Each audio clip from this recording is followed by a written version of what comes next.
Welcome to the Politicrat. I'm Omar Moore. It is Wednesday, September the 30th, 2020. On this episode of the Politicrat, the debate that wasn't. The debate on purpose. Chaos. And why you must vote right now.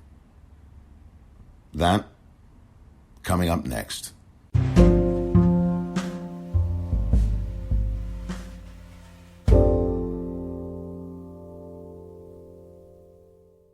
Welcome back.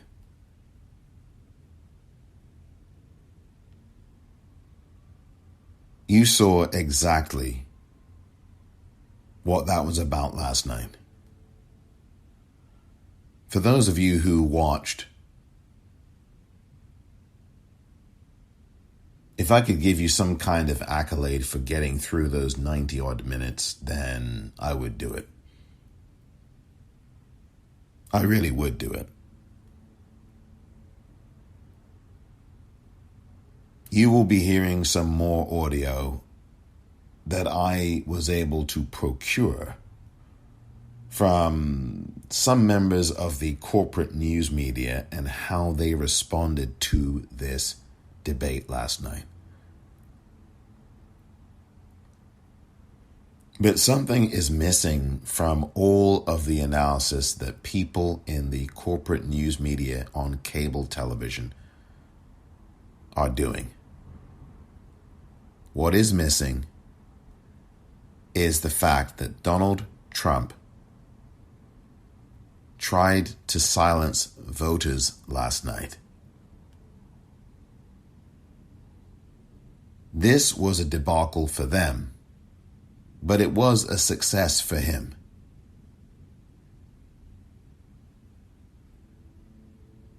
But it was a win for Joe Biden. But there is a difference between a success and a win. Joe Biden clearly won whatever that was last night. He looked into the camera, straight directly at you, and he told you that he had a connection to you, that he cared about you. The other guy didn't look into the camera once. The only connection that the other guy had, was to a racist, white, violent group of males. And that was the only group that he was talking to last night. That was the only group that Donald Trump was talking to last night. Joe Biden was talking to you.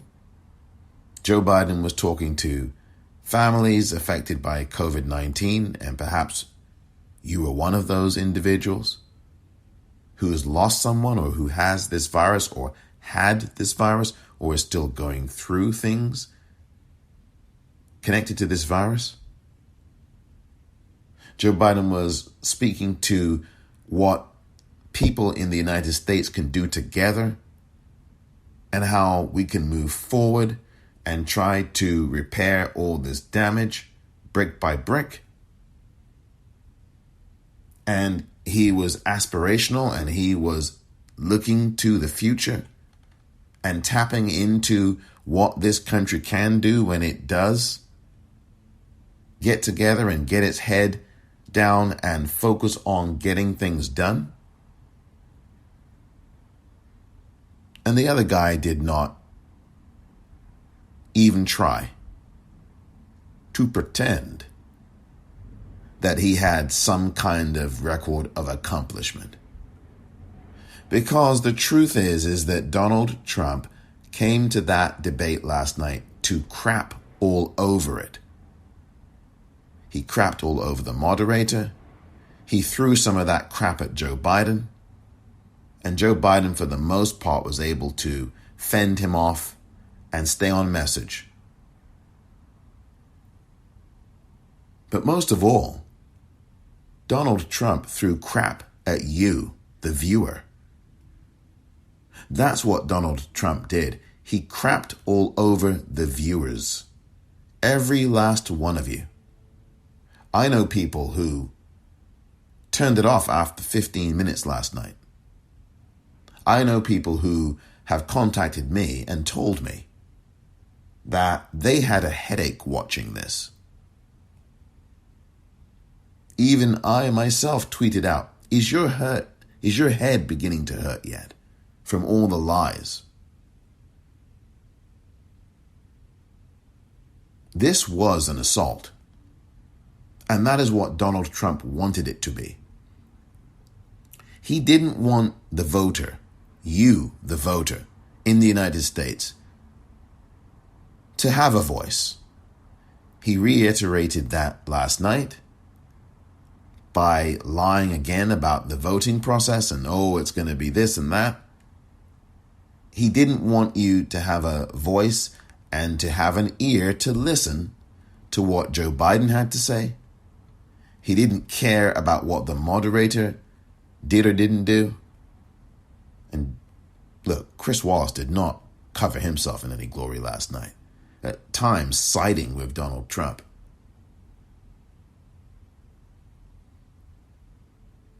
The guy who's sitting in the White House did not intend for there to be a debate. He fully intended to crap all over everything. That was his mission. And that was a success for him. But what is success? When an entire country and an entire planet, for that matter, is watching you.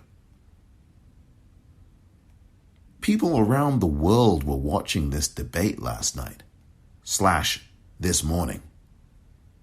People all over the world were watching this. People in the UK, people in Italy, people around Europe in general, people on the African continent, people in South Africa in particular, people in the Far East. This debate was not just being televised live in the United States to 330 million people. This debate was being televised all over the world. And what number of people were not at their television sets, were watching this thing online. This debate was accessible anywhere in the world. Your phone, your tablet, your TV, your laptop, your radio.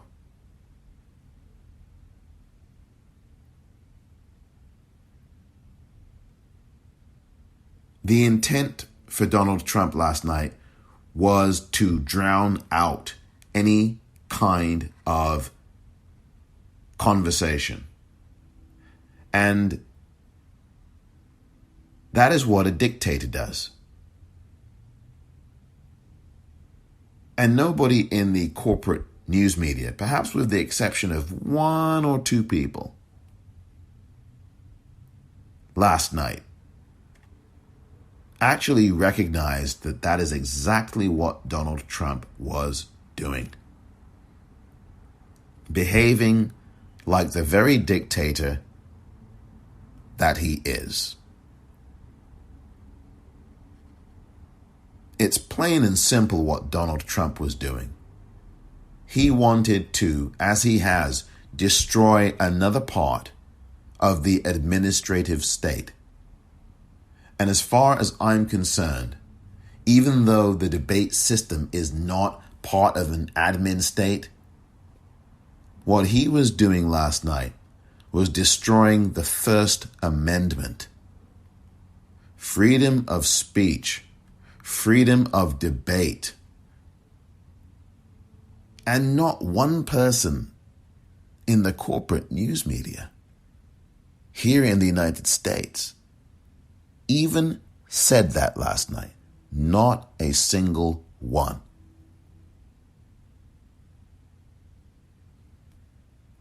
while some of the analysis that I heard and that you're going to hear during this episode was on target, was reasoned, was sensible, was completely in line with what actually was going on that debate stage, the biggest tragedy, and I didn't even mention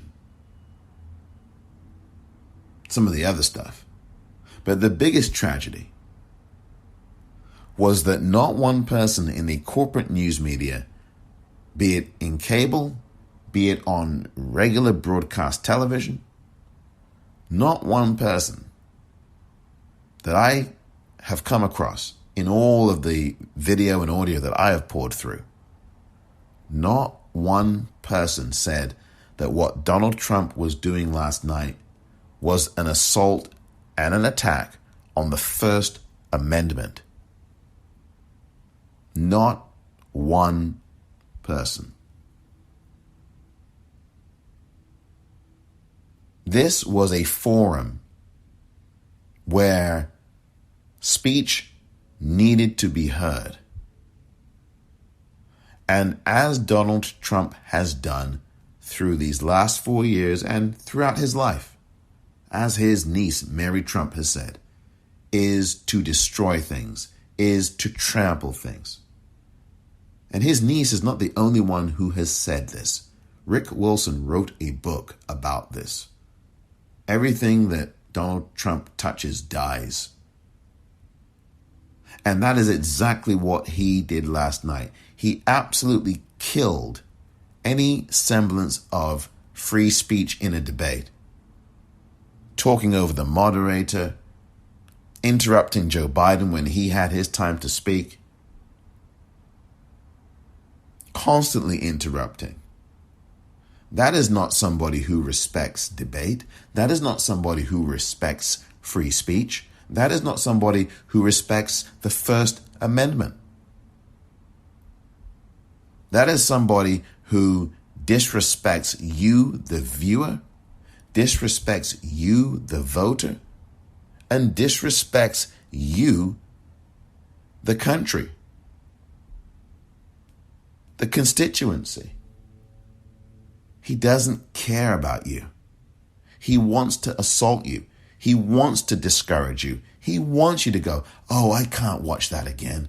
I can't look at that again. Oh my God, that's going to really be painful. I don't want to do that again. That's how he discourages you from hearing the ideas that Joe Biden has. That's how he does it. Be rude, be disruptive, call for violence, call for a racist right-wing group to be violent. Anybody thinking that this guy was the law and order candidate or is the law and order candidate is absolutely in full denial and has taken complete leave of their senses. The law and order person does not call for a violent, racist, white, male, thuggy mob to stand back and stand by. Stand by for what? Obviously, he's talking about stand by for my order to commit violence. That is not a law and order candidate. And the corporate news media just completely doesn't understand that. I think one or two people in the corporate news media on cable television, I think one or two of them do understand it. But they need to make it very, very clear because there's still people in this country who are actually sitting here thinking that somehow this guy, well, he destroyed his chances. Well, he lost the suburbs. His goal was never to win this election. Donald Trump's goal was to hold on to power. And that's what he wants to do. He wants to hold on to it by finally honing the racist, violent, white, male thuggery that he has been genuflecting to for many years. This is about Donald Trump getting his army of white, male, racist, violent thugs mobilized. That's what this is about. He doesn't care about suburban white women. He doesn't care about suburban white men, for that matter. He doesn't care about Christian conservatives or Christian supporters. He's mocked them. You can go and read the article by McKay Coppins, which I will link to, of The Atlantic. McKay Coppins of The Atlantic wrote this story this week. I'll link to it in this episode. Donald Trump does not care about anything but maintaining power. And what better way to distract people from the fact that this guy doesn't pay federal income tax, from the fact that this guy has not paid taxes in 10 of 15 years, 11 of 18 years, from the fact that this guy owes at least $421 million to someone?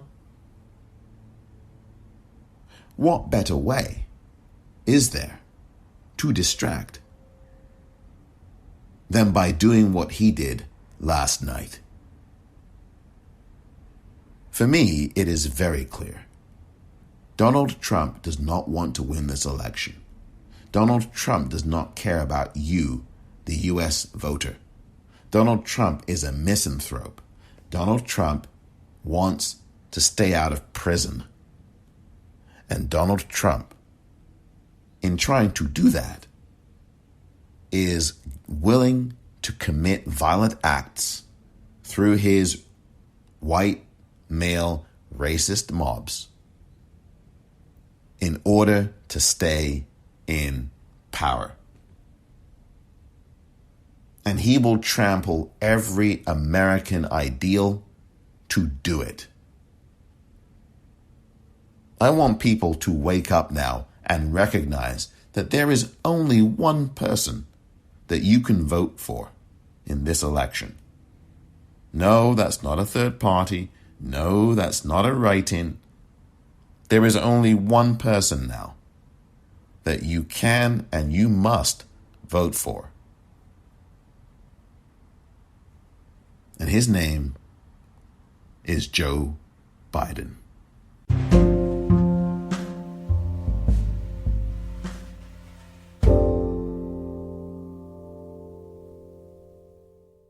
That was a hot mess inside a dumpster fire, inside a train wreck. That was the worst debate I have ever seen. In fact, it wasn't even a debate. It was a disgrace. And it's primarily because of President Trump, who spent the entire time interrupting, not abiding by the rules that he agreed to, lying, maliciously attacking the son of the vice president. When asked to condemn white supremacists, he brought up the name of a neo-fascist far-right group and said, stand back and stand by. We'll talk about who won the debate, who lost the debate, but I can tell you one thing for sure. The American people lost tonight because that was horrific. That was Jake Tapper of CNN last night, immediately after the end of that debate. And of course, you can put that word in quotes. And those are words that I agree with. Jake Tapper, not someone I always agree with by any stretch, but I've had criticisms of his interviewing style. But he was right on target last night. This was not any real debate because Donald Trump never intended for it to be. He lied his way through it. And I fact-checked him. And nothing he said was true. And the fact of the matter is he never even defended his record because there's nothing to defend. The one thing he talked about was judges, and he even lied about that. Mitch McConnell blocked and delayed the appointments that Obama had named for the federal bench. We all know that. Anybody who knows the history knows that in the last 2 years of President Obama's term, if not slightly before that, Mitch McConnell, the Republican Senate leader of the Senate, the majority leader of who's in the Republican Party, and who's running for another term, Kentucky, I think it's time to get rid of Mitch. Or as they say, Moscow Mitch. Vote for Amy McGrath in Kentucky. Kentucky is in the bottom 5 states for health care, for education, for the economy. I mean, Kentucky stinks on all of those things, and yet election after election, the state manages to continue to vote in Mitch McConnell. He's grifted so much money out of your state. I think it's time to wake up, Kentucky, and do the right thing and get rid of Mitch at the polls. The Breonna Taylor case has been a disaster. I'll talk about that in the next couple of days. And that audio that I promised to play you that I think will blow your mind. But the fact of the matter is that the reason why there were so many vacancies in the judges after Obama had left is because Mitch McConnell and the Republicans were busy blocking all of them and delaying and stalling. That's the reason why you did not get these judges put in. I mean, there were articles about this at the time. I'll link to one of these articles that shows you the massive amounts of delay. Appointments that Obama had made or announced that were taking months to get confirmed. Months. Donald Trump lied about so many things last night, but you knew he would. I told you that he would, and you knew that he would.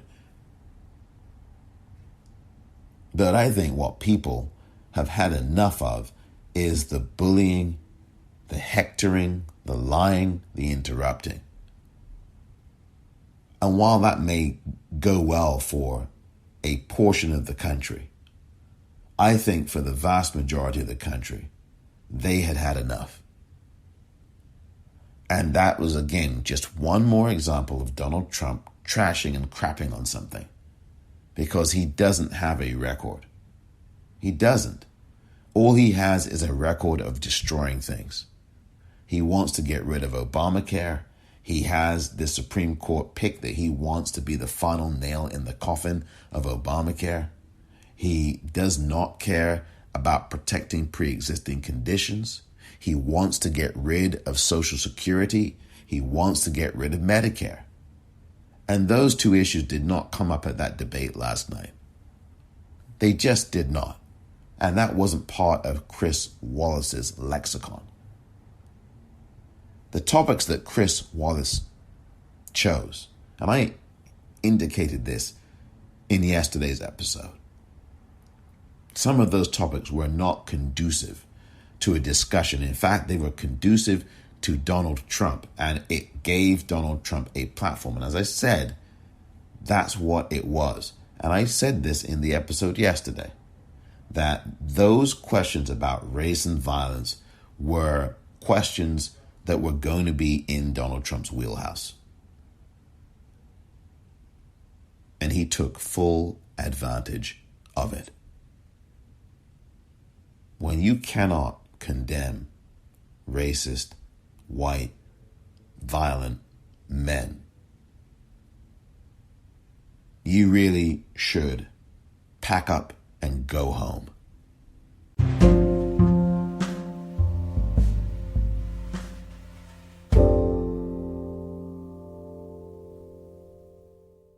You just took the words out of my mouth.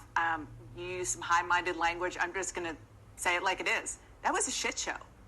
And, we're on cable. We can say that. Apologies for being maybe a little bit crude, but that is really the phrase that I'm getting from people on both sides of the aisle on text, and it's the only phrase that I can think of to really describe it. And I couldn't agree with you more, Jake. The people who have been hurt the most by that are the people who are genuinely looking to see what each candidate stands for and who they should vote for. There are still people out there who haven't made up their mind either on which candidate to vote for or whether to vote. And I'm not sure that, particularly on the latter point, that performance and that the theater there, the reality TV show, the bad reality TV show, is going to help them in the least. Yeah. That was Dana Bash last night on CNN with her reaction. And it's about right. A shit show it was. But a shit show it was meant to be on the part of Donald Trump. He came in looking disheveled, angry, agitated from the very start. Looked like he had just been told that he was going to be divorced. It looked like he had just been told that when he walked onto that stage last night. He looked as if Melania Trump had just told him that she was divorcing him and that she was seeking custody of their children, their one child. That's how he looked as he walked onto that stage. And Joe Biden, by the way, opened his arms from the other side of the room, wide open arms as if to welcome him with a big grin on his face. That was actually Joe Biden last night. Hey, man, how you doing? You could hear that. And you barely heard a word. It was, monotone from Trump. This guy was not trying to win any debate last night. He wasn't trying to win anyone except these racist groups he genuflected to. That is his base now, and the racists who aren't violent. And if you are undecided as a voter right now, then you obviously need to get your checkup from the neck up. That is as brutal as I can be about that. You know that this is wrong. You know that that performance from Donald Trump was not even reality TV based. That was a dictator last night, because that's who Donald Trump is. And Joe Biden said it correctly. He said that Trump said it is what it is. And he said, well, that's because you are who you are.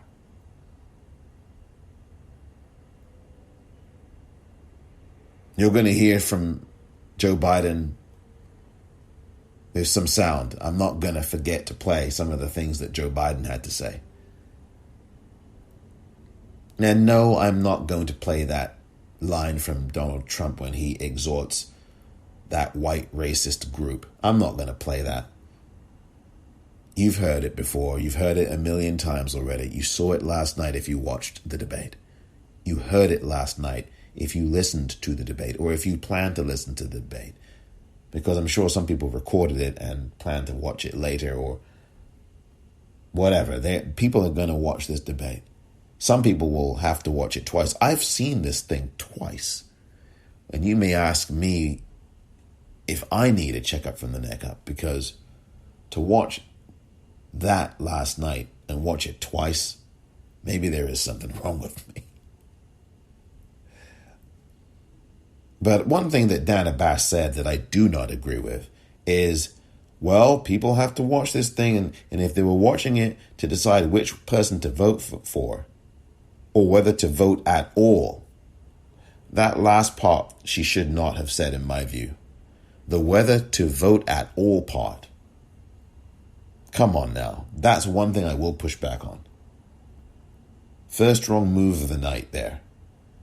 This is not a case of whether you should vote or you should not. Because, Dana, the fact is, Donald Trump does not want you to vote. That's the point. which is why he behaved the way he behaved. He didn't want you to vote, because that's what dictators are. Dictators do not want elections. Dictators do not like elections. Dictators either control the elections or they destroy the elections. And Donald Trump is in the latter category. He wants to destroy the elections. He wants to destroy the process. He wants to get armies of lawyers, which he already has, in every state to challenge mail-in ballots. Which is why you've often heard me say, if you listen to this podcast on any kind of regular basis, to carefully fill out your mail-in ballot. Because Donald Trump's lawyers are going to be challenging every ballot. That's what they're going to be doing. That's where all this money has gone to. You ask, well, why is he pulling money out of these states? I alluded to this a bit yesterday in the episode.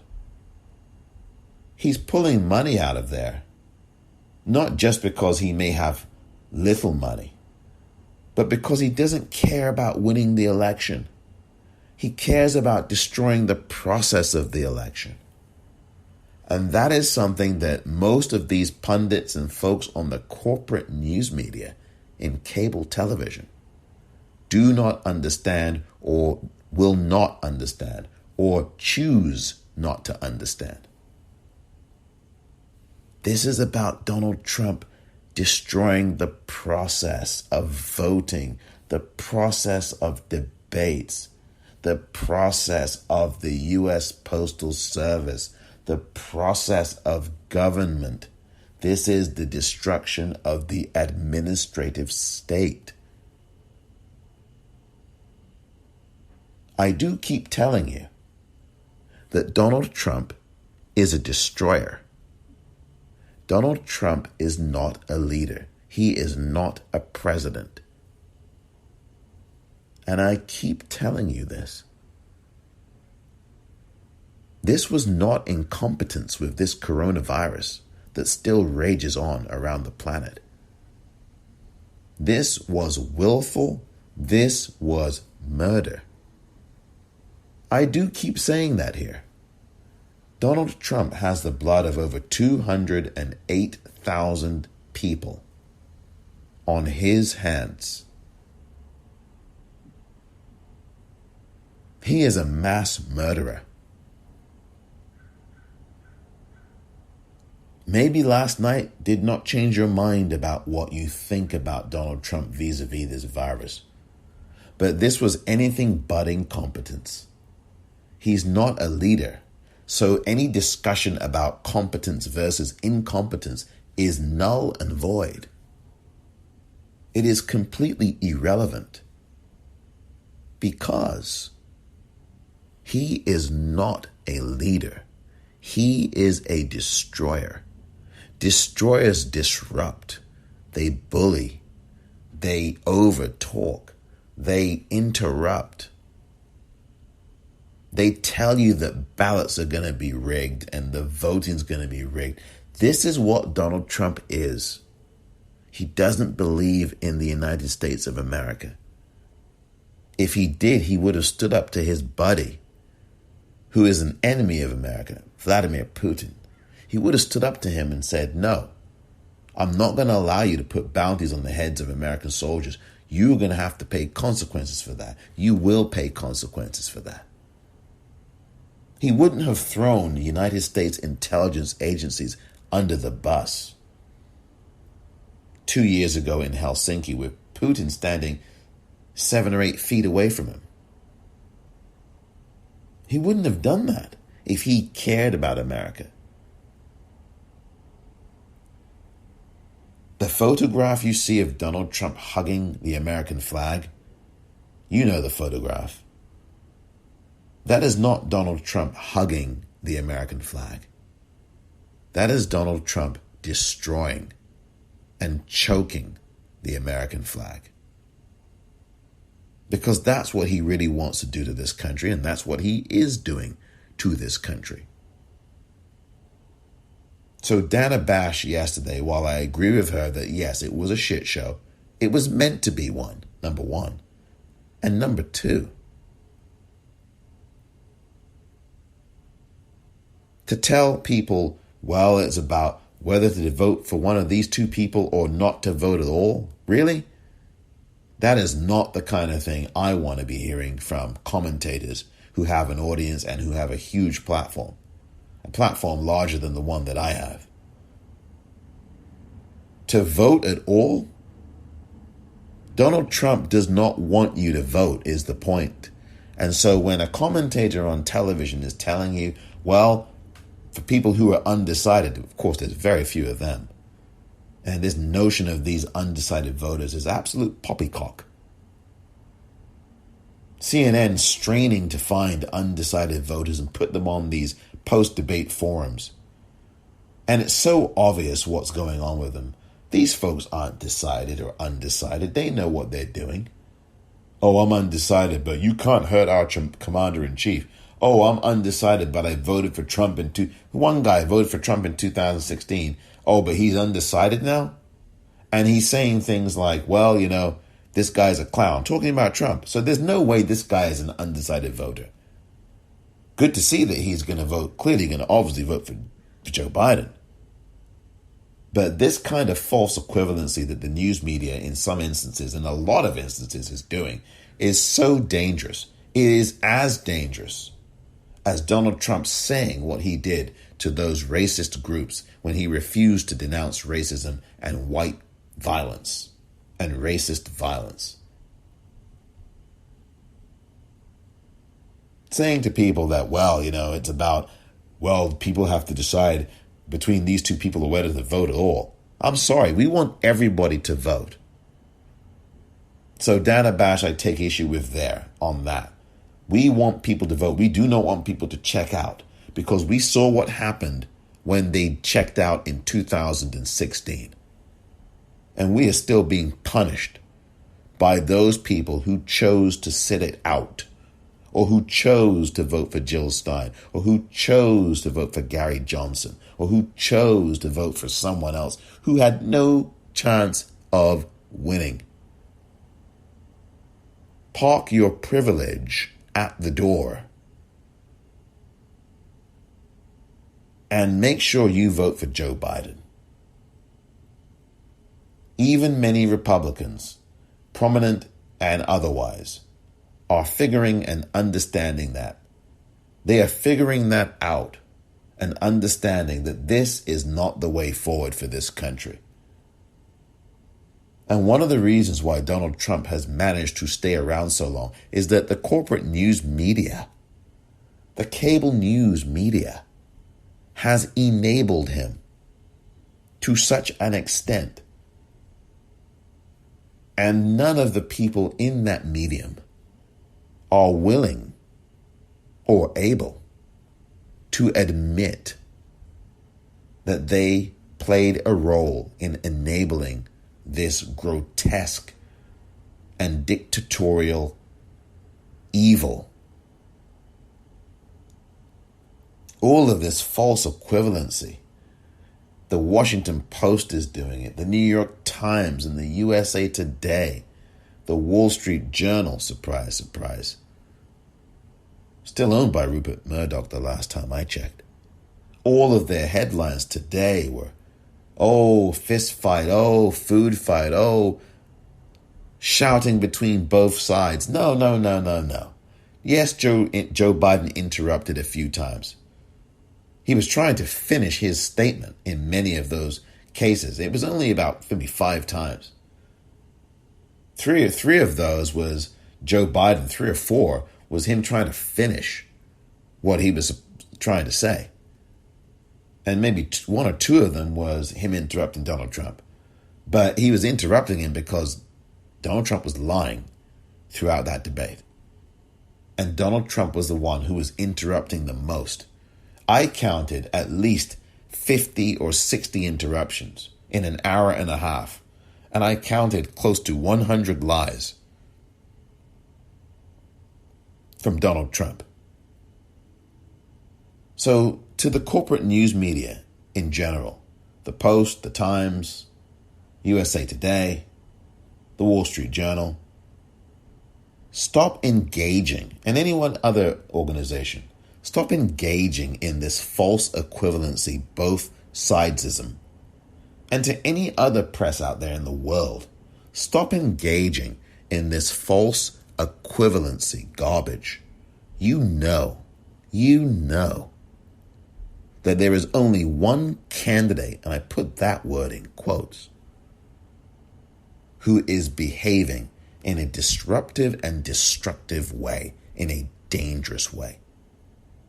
And that person is Donald Trump.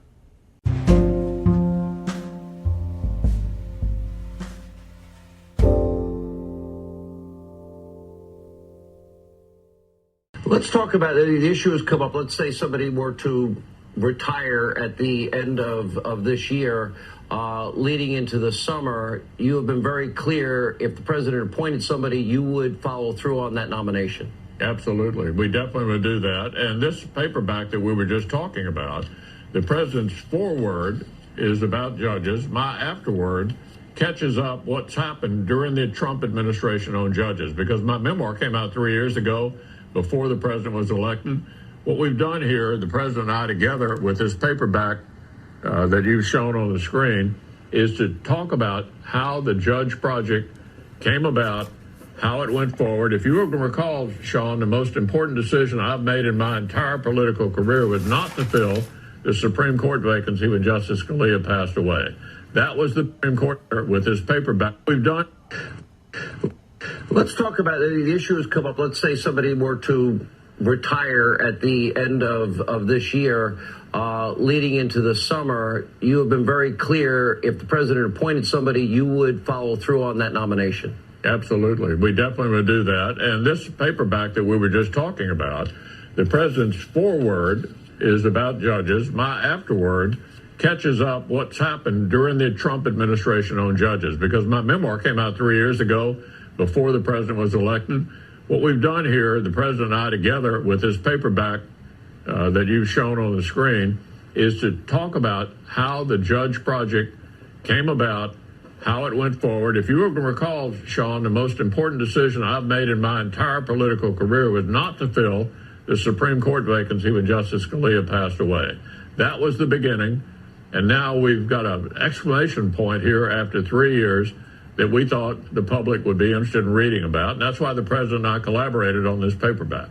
I was shocked that former President Obama left so many vacancies and didn't try to fill those positions. I'll tell you why. I was in charge of the of what we did the last 2 years of the Obama administration. I will give you full credit for that. And by the way, take a bow. All right, that was a good line. Welcome back. And that was the voice of Republican Senator Mitch McConnell, a.k.a. Moscow Mitch. He is the Republican who is the majority leader in the Senate. And that was him on Fox News, Gulp. Last year, December of 2019, speaking to Sean Hannity. And the reason I play that clip is because of what I said to you earlier on in this particular episode. That Mitch McConnell blocked Obama's judge nominees. All of the federal judges that President Obama at the time had named were supposed to be confirmed and given an advice and consent through Article 1 of the Constitution by Mitch McConnell and the Senate. Mitch McConnell stalled, delayed, and blocked and ran out the clock on all of these judges. And you heard him in that clip laughing about it and boasting about it. Whatever you say about Moscow Mitch, he knows how to wield power and to do it in a very adversarial and devastating way for the benefit of himself and his billionaire buddies. And to frame an ideology of a court that is going to be packed and has been packed with nothing but extreme conservative judges. who will be on the federal bench for a lifetime. This is why elections have consequences. And that's why you heard him laughing and bragging it up. And that's what I said, that the reason why Donald Trump is able to have all these seats and the reason why he lied last night, oh, well, Obama couldn't get his judges. How can you leave 100 and some odd vacancies? That's what Donald Trump said in the debate last night. And I fact-checked that immediately and said, no, it's not because Obama left these vacancies. It's because Mitch McConnell blocked, in the last 2 years of Obama's time in the White House, Mitch McConnell blocked dozens upon dozens, if not hundreds, of federal judge nominees that Obama had named. Mitch McConnell blocked them, stalled them, delayed them, and none of them got confirmed. None of them. So Donald Trump is lying again. And so I pointed that out on Twitter last night at the Popcorn, REEL.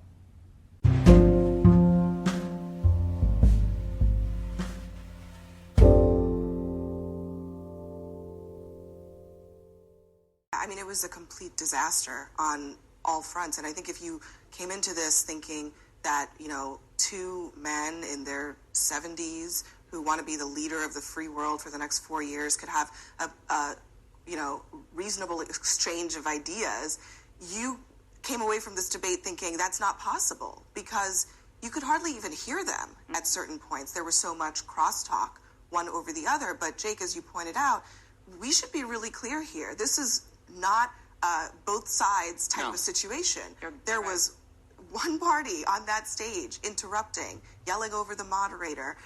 And from the very beginning, I think what was so striking to watch was that usually these debates build and they build and they build to the end. We started at a 12 on a scale from 1 to 10. The president was really, I think in a very agitated state very early on in the debate, and the tone was set from that. Can I tell you, Welcome back. That was Abby Phillip last night on CNN, and she gets it right. I think of all the people I heard last night, Abby Phillip is the one I think who got pretty darn close to what this is all about, although there were others who actually went a little bit further. But this is what this is about. And look, I talked a little bit earlier here in this episode about this both sidesism, this kind of false equivalency that the corporate news media has been engaging in a long time, but particularly especially when it comes to Donald Trump, and especially when it comes to these very toxic Republican politicians.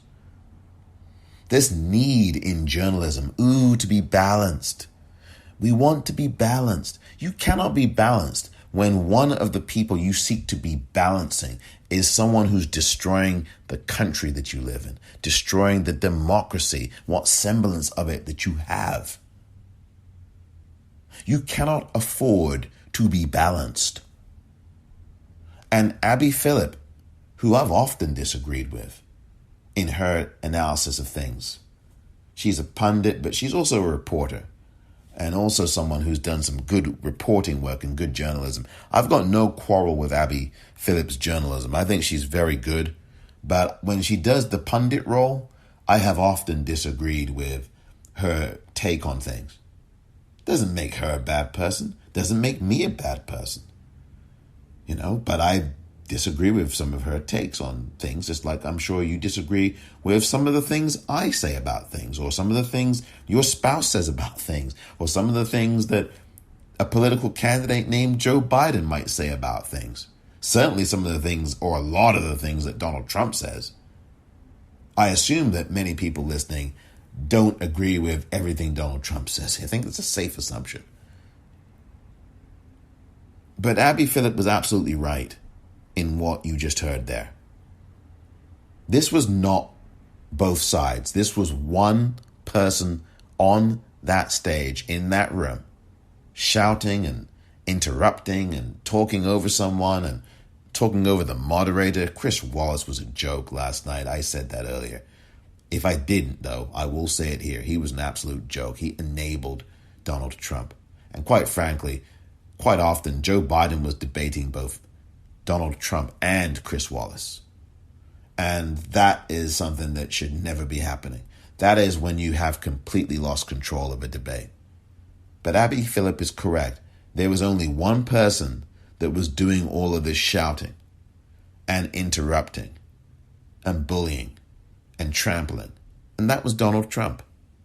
Plain and simple. Joe Biden did everything he could, and I think Joe Biden did a very good job considering everything. And I'm going to play you some of what Joe Biden had to say. Listen to this. Do you believe for a moment what he's telling you in light of all the lies he's told you about the whole issue relating to COVID? My son, like a lot of people we know at home, had a drug problem. He's overtaken it. He's fixed it. He's worked on it. And I'm proud of him. This is not about my family or his family. It's about your family, the American people. Folks, do you have any idea what this clown's doing? Will you shut up, man? You're the worst president America has ever had. Come on. It's hard to get any word in with this clown. Excuse me. He's on record as saying it. He panicked or he just looked at the stock market. One of the two. Because guess what? A lot of people died. And a lot more are going to die unless he gets a lot smarter, a lot quicker. And speaking of my son, the way you talk about the military, the way you talk about them being losers and being and just being suckers. My son was in Iraq. He spent a year there. He got the Bronze Star. He got the Conspicuous Service Medal. He was not a loser. He was a patriot, and the people left behind there were heroes. Really? And I resent. Are you talking about Hunter? Are you talking about Hunter? I'm talking about my son, Beau Biden. You're talking about. I don't know Beau. I know Hunter. Show up and vote. You will determine the outcome of this election. Vote, vote, vote. If you're able to vote early in your state, vote early. If you're able to vote in person, vote in person. Vote whatever way is the best way for you, because he cannot stop you from being able to determine the outcome of this election. And in terms of whether or not when the votes are counted, and they're all counted, that will be accepted. If I win, that will be accepted. If I lose, that will be accepted. But by the way, if in fact he says he's not sure what he's going to accept, well, let me tell you something. It doesn't matter, because if we get the votes, it's going to be all over. He's going to go. He can't stay in power. It won't happen. It won't happen. So vote. Just make sure you understand you have it in your control to determine what this country is going to look like the next 4 years. Is it going to change, or you get 4 more years of these lies? So those were the clips that you heard there. I mean, some of the best moments for Joe Biden last night. And who can forget the one where Joe Biden says that you are the worst president we've ever had, man. You are the worst president America has ever had. And it's true. It is. It's true. I think it's true. I think that enough historians have made that claim. I think enough political observers have made that claim, regardless of the party that they sit in. I think it's beyond obvious to everybody.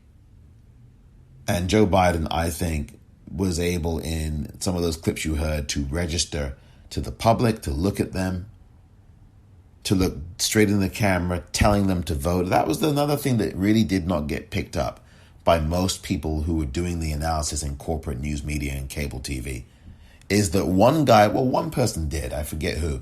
One person was telling you that the vote was rigged even before we know anything about what's happening, right? One person was telling you the vote was rigged and ballots are this and 80 million ballots are this and that. And the other person was telling you, get out there and vote. He can't stop you from voting, which he cannot do, by the way. Joe Biden's correct. He can try to intimidate you and tell you that, well, my supporters have to go to the polls and watch to make sure. That's voter intimidation, folks. That is voter intimidation. This guy does not believe in this election. He doesn't believe in elections, period. He is a dictator, and dictators do not believe in elections. They either control them or they destroy them. And Donald Trump wants to destroy and is trying to destroy any notion of voting in this country. And that is why he's a dictator, among many other things. Destroying the administrative state is what the racist Steve Bannon said from the start, that was the goal. And that's what Steve Bannon, Steve Miller, Bill Barr, Mitch McConnell, and Donald Trump are doing, with help from Vladimir Putin and others, but particularly Vladimir Putin.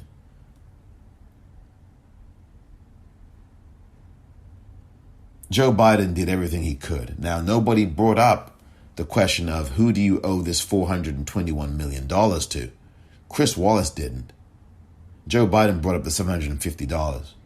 But the question is, who do you owe this money to?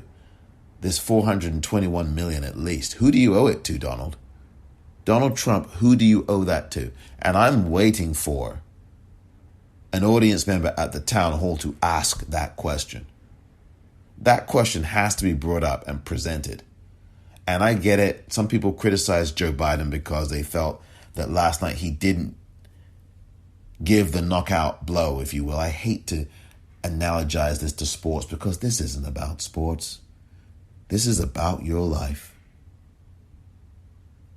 And I loathe and resent this sports analogy garbage used for debates. And I'm a big sports guy. I'm a big time sports guy, a sports nut. And I cannot stand these grown men and women, these grown people, talking sports analogy in regards to this debate. It's been going on for years now.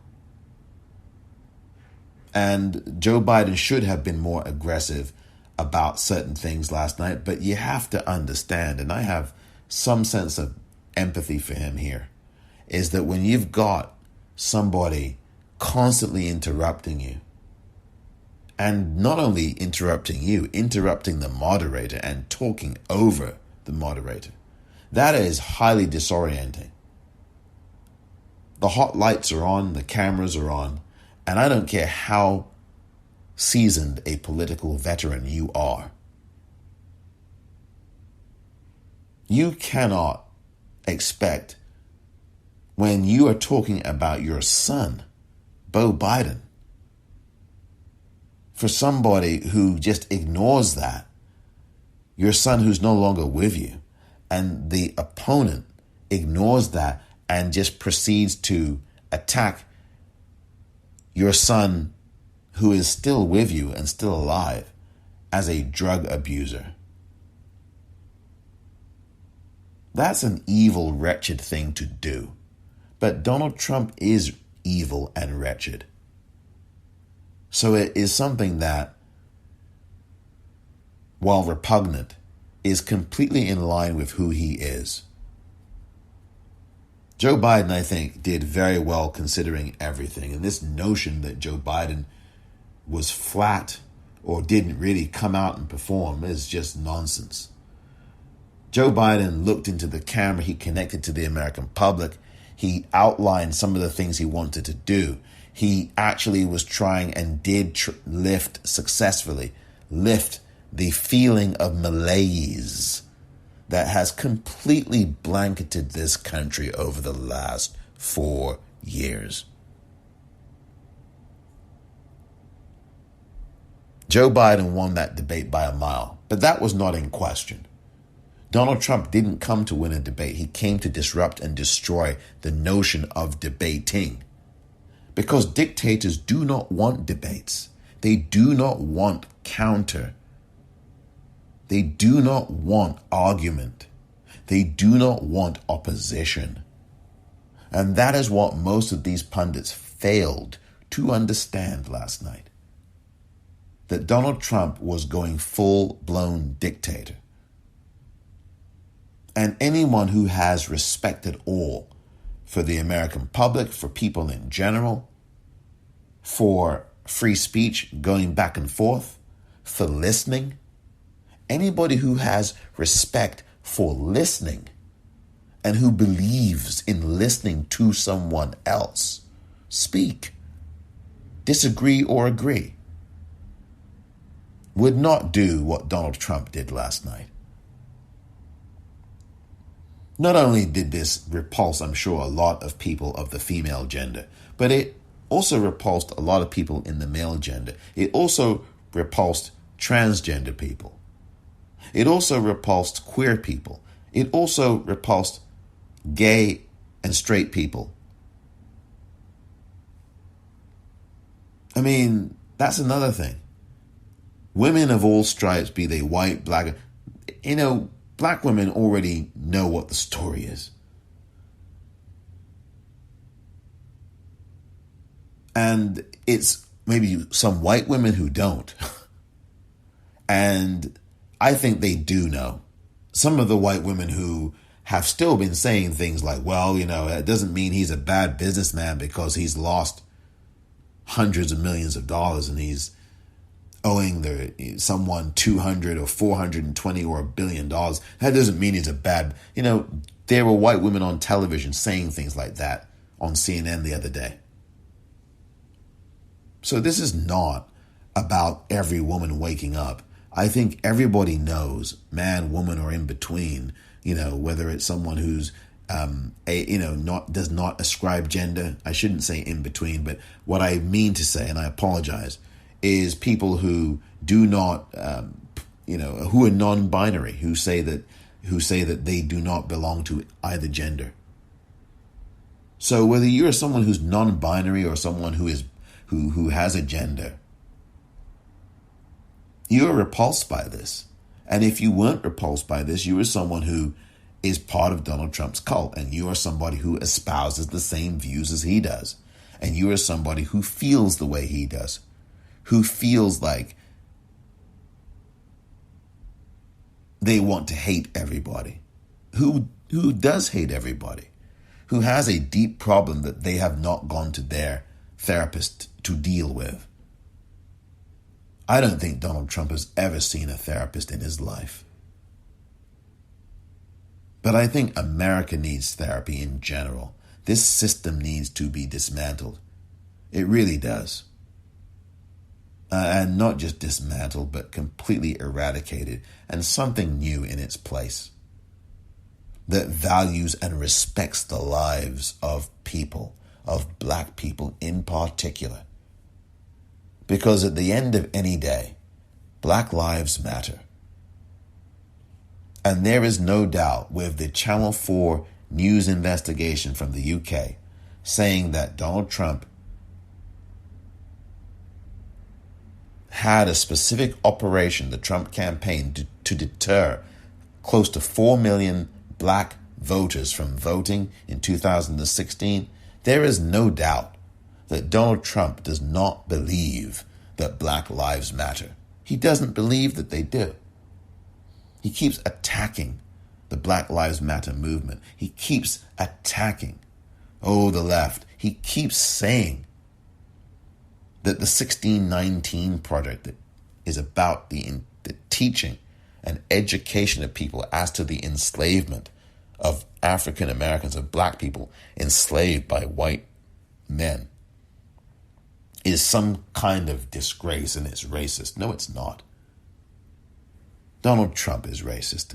We all know that. He knows that. He's been racist for 50 years.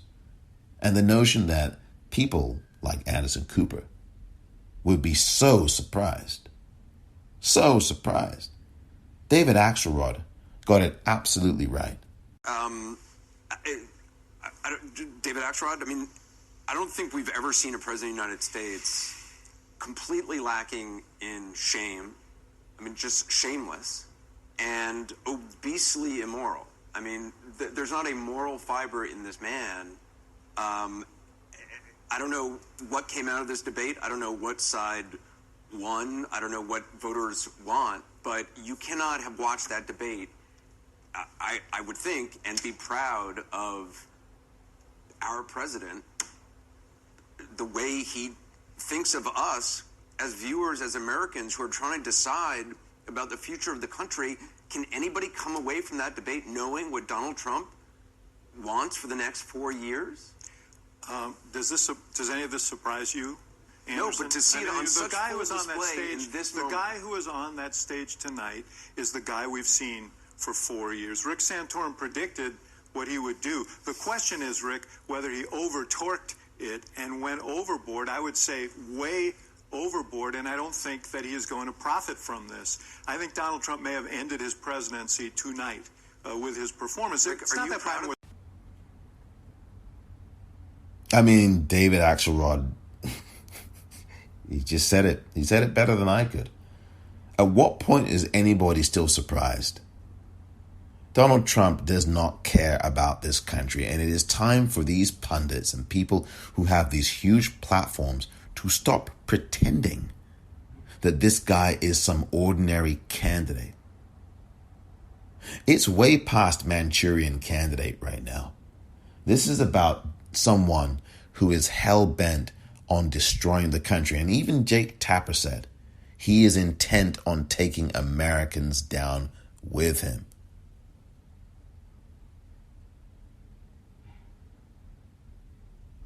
That is exactly what's happening here. So I urge the corporate news media, the cable television news media, the print media, to start talking like the way Jake Tapper does when he says what he just said, what I just played, or what I will play again, actually. I'll play the tape again, the audio. Because that's very obvious to me. And I think it's very obvious to people listening to me. And if you are fed up with the corporate news media, I urge you, and I've said this many times before, that you start watching and listening and reading the black press and black commentators like Roland Martin and Joe Madison, the Black Eagle. I've talked about these two great broadcasters many times. Joe Madison can be found on Sirius XM Radio on channel 126 as part of the Urban View, Monday through Friday, from 6 a.m. Eastern to 10 a.m. Eastern. You can catch up with him on demand.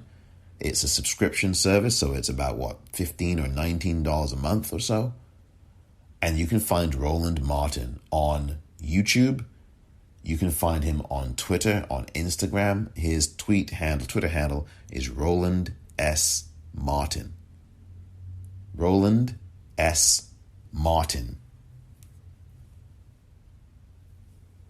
He is, like Joe Madison, is excellent, brilliant. He will tell you all about what's going on in black communities. He has black guests. For those of you who are saying, well, why don't I see black guests on CNN or MSNBC? Why do I only see black guests when they're talking about race, politics, or people who are committing violent acts after a black person has been killed by police and not any other time? Well, Roland Martin has black economists on. He has black nurses and black doctors and black lawyers and architects and political strat. He has everybody on.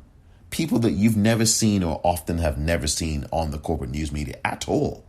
He has on. They have a wealth of information. Black strategists, money planners, you name it. Roland Martin is the go-to guy. Joe Madison is also a go-to guy. He is a critical thinker. Support those kinds of individuals. Karen Hunter, also on Sirius XM, the Urban View, channel 126. She comes on at, around 3 p.m. Eastern Time every weekday. Karen Hunter, also on Twitter, at Karen Hunter. These are the people you need to be listening to now. If you are fed up of the both sidisms and the whataboutisms and the false equivalencies, you need to listen to a Karen Hunter. You need to listen to a Roland Martin. You need to listen to a Joe Madison. You need to watch Roland Martin every day from 6 p.m. Eastern to 8 p.m. Eastern. And you can watch him on YouTube, on Instagram, on Periscope. One of the great masters of technology, Roland Martin, among many other things that he does. A leader, an entrepreneur. He's brilliant. If you are fed up with the whataboutisms and the half-baked criticisms that do not go far enough to get to the heart of this, then you need to listen to each of those people I've just mentioned. And you need to support them. You need to also support progressive media. Democracy Now! On Twitter at DemocracyNOW. DemocracyNow.org. Watch the episodes that Amy Goodman hosts every day, Monday through Friday. You can watch them online at democracynow.org. She has people like Juan Gonzalez, a great journalist of many years, progressive. People like Nermeen Sheikh, a progressive journalist, and many others to talk about news, not just in the US, but around the world, to give you a picture of what is really going on in the world and on the planet you live on. Because the average corporate news media broadcast is just not going to give you a global perspective. Democracy Now! Talks about stories that are going on in America that you're not hearing on CNN, about workers in Philadelphia, about people who are trying to survive and get housing. So many stories about this country that are not being addressed by the corporate news media, and quite frankly, deliberately so. Democracy Now! Is the place to go for that. Also, Randy Rhodes, RANDIRHODES. She does a show every weekday, 3 p.m. Eastern to 5 p.m. Eastern. Her take on the news is incisive, irreverent, very important, very funny, but also deadly serious. Randy Rhodes. Follow her on Twitter. And she's also on Free Speech TV as well. You can watch her show on Twitter or on Free Speech TV at freespeech.org. You will be able to see her show. Free Speech TV is a place to go as well for progressive news media and commentators who will give you a different perspective, a rounded, more robust perspective, and you will hear from voices you don't see on the cable news. Tom Hartman, another great progressive broadcaster who has been writing books for a long time, has been in the progressive movement for a long time as a broadcaster and someone who engages in political debate and gives you a framework of a lot of the politics and the history behind it. Tom Hartman's show is on at 12 p.m. Eastern to 3 p.m. Eastern every day, Monday through Friday. And he's also on Twitter, Tom, THOM _HART, M as in Mike, ANN. Follow him on Twitter as well. You can follow Joe Madison on Twitter at Madison SiriusXM. And Sirius is spelled SIRIUS. Joe Madison, the Black Eagle. These are all important areas that you need to go to. You need to start getting your news from everywhere else. If you are bummed out by all of this, obviously you saw a violation on that stage last night. Let's be honest. And Nicole Wallace got to that when she said that Donald Trump was being an abuser. And I agree with her, actually. He was being an abuser and he was being abusive. And the abused parties Nicole Wallace cited were Joe Biden to a degree, I would say, and Chris Wallace to a large degree. And I think that was really honest analysis from Nicole Wallace, who I don't always agree with either.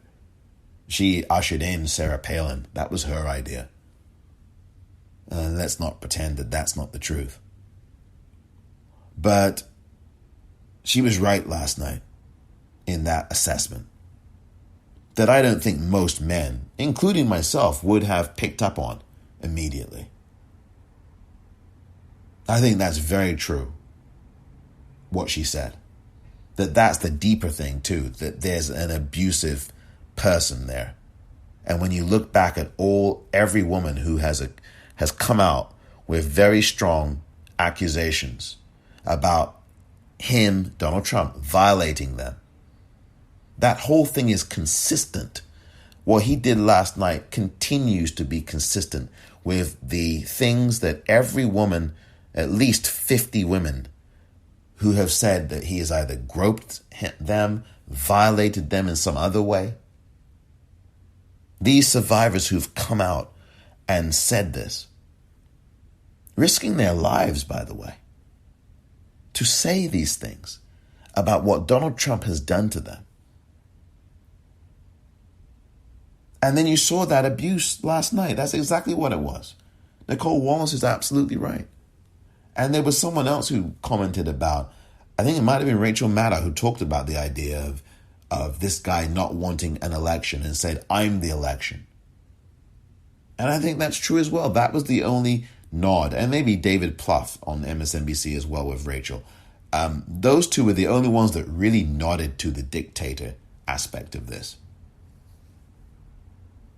But it needs to be repeated. And I agree with Lawrence O'Donnell, who had said that question about will you denounce these violent racists needs to be repeated in the next two debates, because they should have these next two debates. I don't know what you think about that. Do you think they should have these next two debates after what you saw or heard last night? I think there should be. I don't think that we should be squelching this. Donald Trump doesn't want debates. That's why he's trying to destroy them. He doesn't want those few undecided voters to make up their minds. He doesn't want the undecideds or the decideds to vote. He doesn't.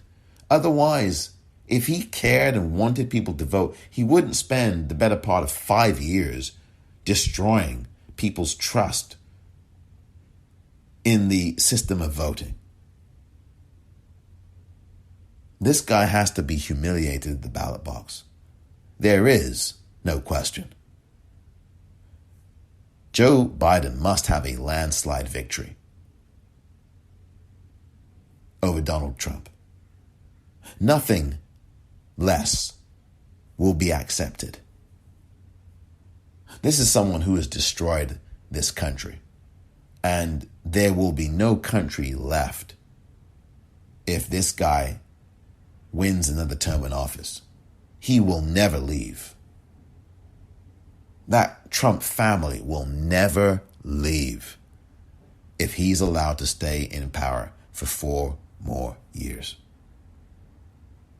And it is time that people with big platforms on big networks start to open their mouths and say that.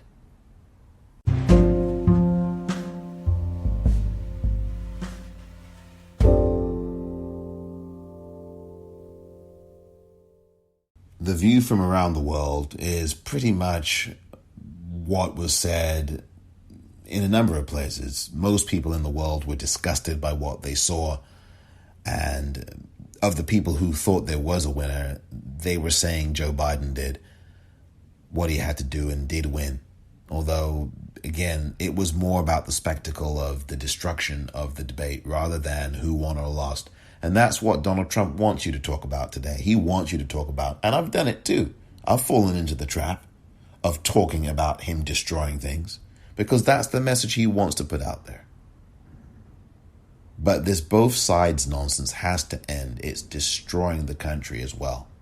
And the Republicans are the ones who have perfected that, and the media sycophantically follow their lead. We know who is doing the damage to this country. It's Republicans. We know who's doing the damage to this country. It's Fox Trump TV. We know who is doing the damage to this country. It is Bill Barr, Steve Bannon, Stephen Miller, Mitch McConnell from Moscow, Donald Trump. Those are the people doing the damage to the country. And Vladimir Putin. Let's get real about that. And this Republican Party is doing the damage to this country. Which means you must vote Democratic up and down the ballot. From the White House to the dog catcher house. Make this a complete Democratic sweep. And make sure you vote early. On the first day of early voting in your state, vote early, preferably vote early in person. If you can't do that, make sure that you drop your ballot off in a drop box or at a local county board of elections near you. But I really would recommend that you put your mask on and go out there and vote in person early.